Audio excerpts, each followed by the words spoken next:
berikan pada saya. Sudah ada yang record ya, terima kasih. Ya, sekali lagi, Assalamualaikum dan selamat pagi, salam sejahtera pada semuanya. Hari ini hari Senin, saya harap semua para adik-adik mahasiswa sudah semangat untuk memasuki minggu yang baru ya. Jadi hari ini kita akan pada sesi pembelajaran ini kita akan sudah masuk kepada topik yang ke-13, yaitu gangguan ginjal akut. Dan untuk kalian semua sudah saya berikan bahan bacaan dari minggu lalu, ya, ada 3 artikel dan kemudian ada 1 juga video saya yang saya rekam yang sudah saya bagikan. Jadi untuk sekedar mengingatkan pada akhir kuliah ini, jadi capaian pembelajaran kita adalah supaya para mahasiswa diharapkan mampu menerangkan definisi istilah-istilah dan tipe-tipe gangguan ginjal akut dan mengenali tipe dari gangguan ginjal akut itu ya. Jadi untuk ini karena kita hanya 10 menit, hanya dua capaian yang akan kita dapatkan untuk hari ini. Baik. Jadi sebelum kita mulai, karena saya sudah memberikan bahan bacaan ya, saya akan tes dulu kalian apakah kalian sudah baca ya. Jadi mungkin bagi rekan-rekan semua dapat masuk ke www.vevox.com. Kemudian saya sudah berikan dalam chat juga ID-nya ya. Jadi kalau bisa menjawab.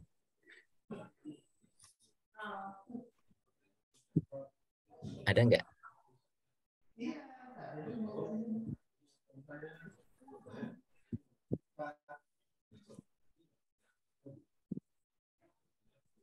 Halo Pak Beni. Ya.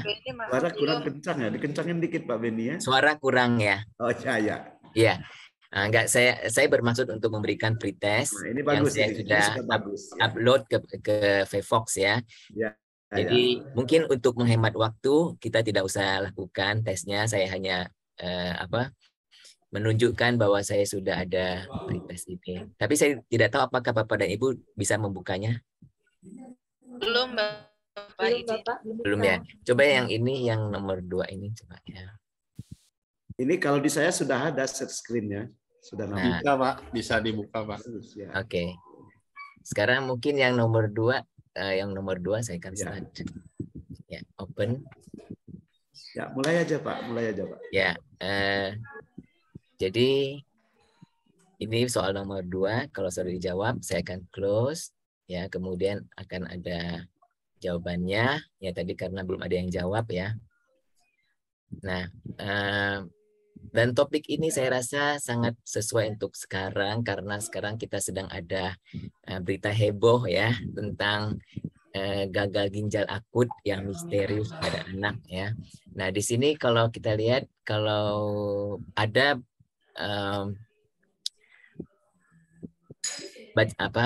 mungkin laporan-laporan atau berita-berita yang lebih populer, mereka akan pakai istilah gagal ginjal ya. Tapi kalau ada juga sebagian menggunakan istilah gangguan ginjal akut progresif atipikal. Nah, ini kalau untuk masyarakat mungkin tidak akan mengerti ya. Apa itu? Apa kalian tahu apa itu ginjal akut progresif atipikal? Mungkin ada yang mau coba menjelaskan?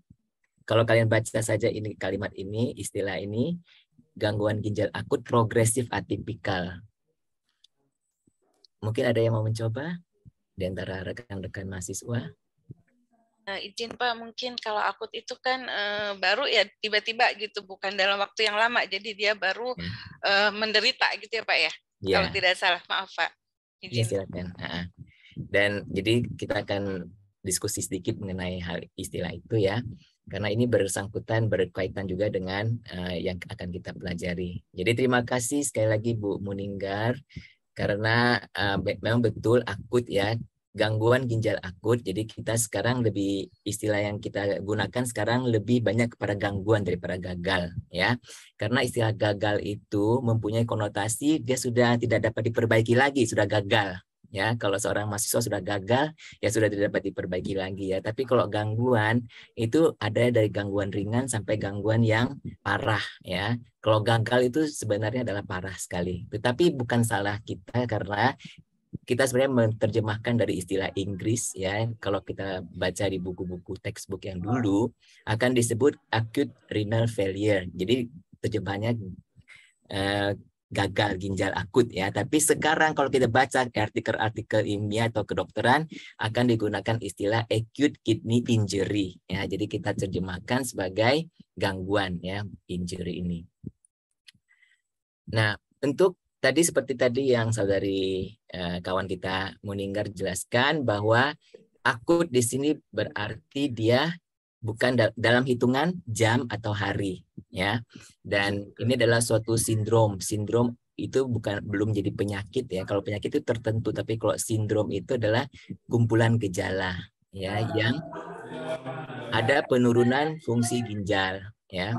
Nah, kemudian gagal ginjal akut ini dialami oleh 10-20% pasien di rumah sakit. Ya, ini umum berarti ya. Dan lebih umum lagi kalau pasien itu di ICU ya. Mungkin dari rekan-rekan bisa menjelaskan kenapa kalau di ICU akan lebih tinggi persentasinya yang mengalami gagal ginjal. Karena pengaruh, maaf izin jawab Pak. Yes, silakan. Berusaha. Mudah-mudahan bisa menyerempet ya. Mungkin karena aktivitas atau mobilnya yang terbatas sehingga metabolisme dalam tubuhnya juga terganggu, atau karena pengaruh obat yang menyebabkan rilis gitu ya. Jadi segala sesuatunya tuh enggak berkontraksi dengan baik atau tidak bekerja dengan baik. Itu persepsi saya Pak. Terima kasih. Ya, terima kasih. Sekali lagi terima kasih ya. Jadi betul juga karena pertama karena penyakitnya kalau di ICU kan pasti sudah lebih parah ya.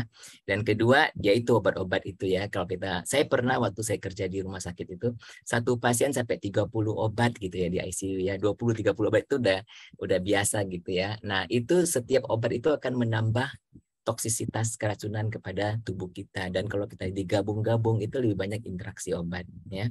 Dan juga kalau gagal ginjal akut ditambah sepsis atau infeksi ya, ini sangat dapat menyebabkan kematian ya sampai 70% dari pasien. Jadi angka kematiannya tinggi. Nah, kalau kita baca lagi dengan apa yang ada di koran-koran ini ya, dikatakan mengenai yang pada anak ini ya, dikatakan oleh Dr. Eka, kebetulan saya kenal dengan Dr. Eka ya, beliau katakan bahwa kebanyakan infeksi ini diawali dengan gejala batuk, pilek, dan diare dan muntah ya. Tapi saya mau tanya, apakah batuk, pilek, diare, dan muntah ini menurut kalian adalah gejala dari gagal ginjal atau gangguan ginjal? Bukan Pak, izin menjawab. Infeksi ya Pak ya, infeksi saluran pernafasan atas mungkin ya. Iya, tetapi apakah Dokter Eka salah atau ada hubungannya dengan gangguan ginjal? Dari yang kalian telah baca dari bahan bacaan yang saya beri? Izin menjawab Pak. Ya, silakan Pak. Mungkin untuk batuk, diare, dan muntah adalah respon tubuh terhadap adanya gangguan dari luar mungkin Pak. Iya, ya mungkin juga ya. Jadi itu bukan merupakan maksudnya maksudnya saudara juga ini itu bukan gejalanya, tapi mungkin itu akibatnya ya. Seperti karena ada gagal ginjal sehingga ini akibatnya begitu ya. Ya, betul Pak. Nah, ada lagi nggak ya yang mau mencoba?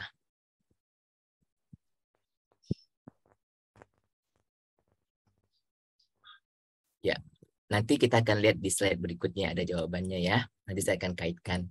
Dan juga akhirnya itu yang tadi pendapat Dokter Eka itu kira-kira 10 hari sebelum ini ya. Tapi dalam 5 hari kebelakangan ini ya, dan sekarang dikatakan bahwa kemungkinan besar ya penyebab dari gagal ginjal itu adalah zat tambahan ya atau pelarut yang dipakai dalam obat-obat sirup terutama ya, yang disebut dietilen glikol dan etilen glikol yang seharusnya sudah tidak boleh dipakai ya, tetapi kemungkinan keberadaan zat tambahan ini merupakan suatu pencemaran ya, suatu pencemaran dari zat misalnya gliserol. Jadi ini yang Jadi kalau menurut yang paham kalian, kalau disebabkan oleh zat ini merupakan kategori yang mana? Gagal ginjal yang mana? Kronis ya Pak, izin menjawab. Kronis Pak. Kan ini akut ya, di akut. Oh, akut. Nah, tapi akut, gagal ginjal akut kan kalian tahu sudah dalam video saya kan sudah saya jelaskan ya, ada berapa macam? 2 Pak. Iya, ya, terima kasih. Terima kasih karena mencoba ya. Jadi seperti sudah saya berikan bahan bacaan itu ya. Kalau kalian baca, gagal ginjal itu ada 3 ya, yaitu 3 kategori: pre-renal, intrarenal, dan post-renal ya. Yang pre-renal itu berarti dia itu sebelum ginjalnya ya. Jadi misalnya ini pembuluh darah. Jadi pembuluh darah yang masuk ya. Jadi kemungkinan besar ini disebabkan karena kurangnya darah.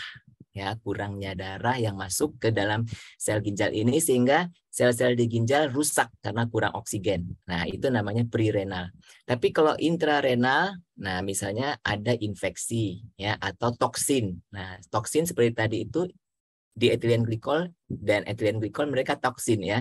Jadi mereka langsung merusak sel ginjal ya. Nah, itu adalah intrarenal. Kalau postrenal itu setelah ginjal. Jadi mungkin ada yang paling sering itu batu empedu ya atau pembesaran prostat sehingga mengganggu aliran urin dari ginjal ya. Kalau aliran urin itu tidak lancar, dia akan stuck di sini. Jadi urin akan menumpuk di ginjal dan kita tahu kalau urin itu untuk mengeluarkan zat-zat toksik ya. Kalau zat toksik tidak dapat dikeluarkan, akhirnya ginjal pun akan rusak juga ya. Nah, jadi yang tadi itu kaitan antara muntah dan diare. Apa hubungannya? Kalau muntah dan diare berarti dia pre-renal, intrarenal atau post-renal? Kalau anak ini muntah dan diare berkepanjangan ya, dia bisa menyebabkan keracunan ya. Iya, bisa menyebabkan kurangnya kurangnya volume ya, hipovolemik dan akhirnya hipotensi dan akhirnya dia mengalami gagal ginjal ya. Dulu saya pernah menangani kasus di ICU ya, seorang mahasiswa kedokteran tingkat 3 ya, di mana mereka habis camping ya, kurang minum, akhirnya sampai gagal ginjal. Ya.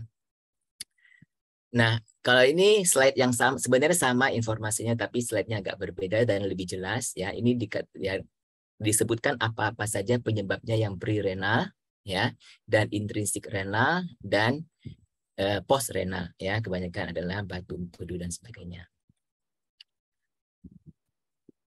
Nah, dikatakan juga oleh Ikatan Dokter Indonesia ya bahwa gejala yang paling banyak ditemukan adalah berkurangnya volume urin ya. Jadi kalau menurut kalian kenapa itu suatu gejala berkurangnya volume urin?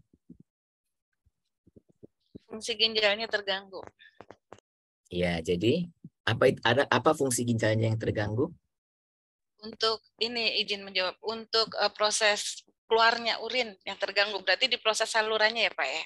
Iya. Kalau tidak salah dari persepsi Jadi, saya. kalau menurut saudara Meninggar, kalau sampai seorang anak itu urinnya sudah berkurang, apakah ini gejala awal atau gejala sudah parah?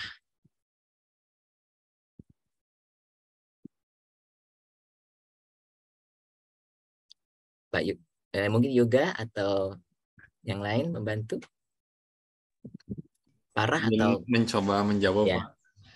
Diperkirakan karena memang fungsi ginjalnya dari penyaringan toksik itu tidak baik atau ada sumbatan sehingga sekresinya tidak melalui urin tapi mungkin bisa melalui keringat atau yang lain atau bahkan tidak terjadi sekresi Pak. Iya, ya kalau dan menurut Mas Yoga ini parah atau itu udah tingkat yang parah atau tingkat yang permulaan?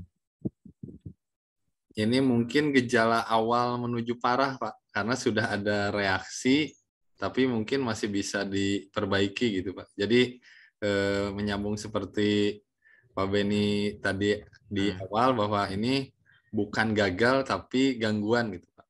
Iya. Jadi sebenarnya kalau dia gangguannya masih awal, itu dia akan urin itu berkurang ya volumenya. Tapi kalau sampai sangat sedikit urin itu, misalnya kurang dari 50 mili per hari, yang kita sebut oligouria atau anuria, dan dia sudah mencapai tingkat yang parah, ya, yang mungkin harus memerlukan dialisis. Oleh karena itu, karena ginjal ini dia kenapa kalau ini ada 200 anak yang menderita gangguan ginjal dan 99 meninggal, berarti hampir 50% ya. Nah, kenapa begitu? Karena terlambat. Ya, karena terlambat. Karena kalau misalnya kalau seperti ISPA, batuk ya, anak akan demam, batuk. Jadi cepat orang tua akan tahu anaknya sakit. Tapi kalau ginjal ya, dia gejalanya tidak nampak seperti itu. Ya, kalau sudah parah baru nampak urin itu berkurang. Tapi kalau sebelumnya dia mungkin hanya capek, ya letih gitu ya. Jadi kalau anak itu capek kan biasa aja pulang dari sekolah capek ya. Nah, gitu. Jadi gejalanya yang kita sebut tidak spesifik ya, tidak spesifik. Nah, jadi berdasarkan volume urin ada non oligouric kalau di atas 400, oligouric kalau di bawah 400 dan N-uric kalau di bawah 50. Ya, tadi yang sudah saya sebutkan tadi. Jadi ini ada suatu klasifikasi berdasarkan resiko ya, kegangguannya dan kegagalan, dan juga ini, jadi ini yang ini baru beresiko, yang ini sudah ada gangguan, yang ini sudah parah ya, sudah gagal. Jadi ini ada kriteria-kriterianya. Ya, nanti kita akan bahas lebih jauh kalau kita membahas membahas kasus ya. Nah, sekarang untuk penutup kita tes Kahoot ya. Ya, mungkin tidak perlu dites ya, saya hanya mengatakan ada tes Kahoot lagi, soalnya hampir sama dengan yang pretest ya. Kemudian setelah saya tes ini, saya akan tanya apakah masih ada pertanyaan-pertanyaan dari para mahasiswa. Apakah masih ada ganjelan yang belum dimengerti? Silakan ditanyakan. Bapak mohon izin bertanya. Izin Pak Beni. Dari apa yang tadi Bapak sudah jelaskan, apakah ada kaitannya untuk pasien-pasien dengan kasus tekanan darah tinggi itu pasti nanti akan berdampak terhadap kerusakan pada ginjal atau gangguan pada fungsi ginjalnya gitu Pak. Mohon Pak untuk dijelaskan. Terima kasih. Terima kasih. Ya, saya suka ya. Karena pertanyaan ini akan memperluas wawasan kita ya. Jadi kalau tadi kan saya sebut bahwa prerenal kebanyakan karena hipotensi ya. Nah, kalau hipertensi juga dapat menyebabkan penyakit ginjal ya. Nah, dan itu biasanya adalah penyakit ginjal kronis ya, setelah menahun ya, mungkin hipertensinya sampai 10 tahun ya baru dia kena ginjal ya. Nah, selain hipertensi apa lagi, penyakit apa lagi yang menyebabkan ginjal juga? Diabetes mungkin Pak. Diabetes ya, itu sudah suatu serangkaian ya, yang kita sebut 3 serangkai itu ya. Diabetes, hipertensi, dan hiperlipid ya. Jadi yang kolesterolnya tinggi ya. Terima kasih. Kalau sudah tidak ada pertanyaan, mungkin kita tutup di sini ya, dan saya minta maaf kalau suara saya kecil atau saya meneranginya tidak baik ya. Tapi kalian selalu bisa email saya ya kalau ada pertanyaan. Ya, dan kita akan jumpa lagi minggu depan. Ya. Maaf, saya Raisen mau bertanya, Pak. Oh, silakan. Masih ada beberapa menit ya. Nah, silakan. Mohon maaf, Pak. Ini sebetulnya real terjadi ya. Memang pertama pertanyaannya untuk warna urinnya itu biasanya seperti apa ketika terjadinya gangguan ginjal seperti ini?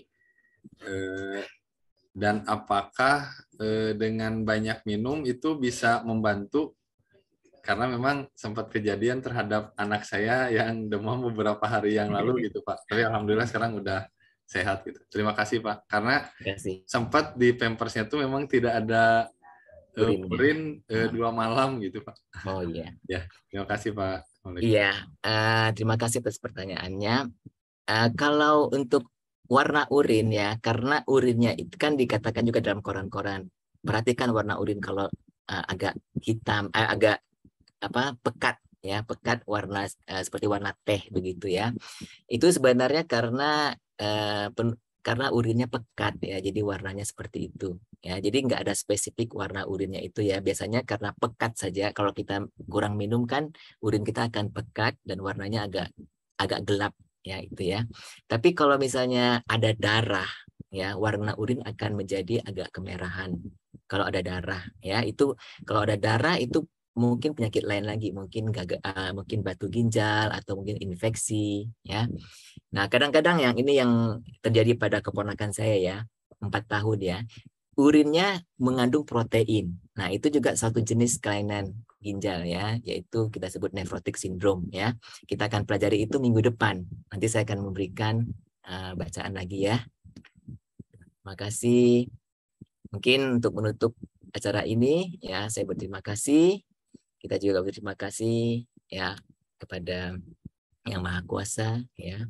Dan dengan saya minta maaf kalau ada kesalahan. Ya, dengan ini saya menutup sesi ini dan kita ketemu minggu depan ya. Assalamualaikum warahmatullahi wabarakatuh. Baik, terima kasih atas pemaparannya Pak Beni Effendi. Selanjutnya sekarang kita berikan kesempatan kepada Prof. Johannes untuk memberikan komentar. Sepertinya Prof. Johannes ini ya. Bentar ya. Ya. Kita tunggu dulu ya Pak Ibu. Jadi Bu Rizka yang kasih nilai ya. Pak Beni top. Luar biasa. Udah bertahun-tahun Pak ngajar ini. Keren. Senior juga.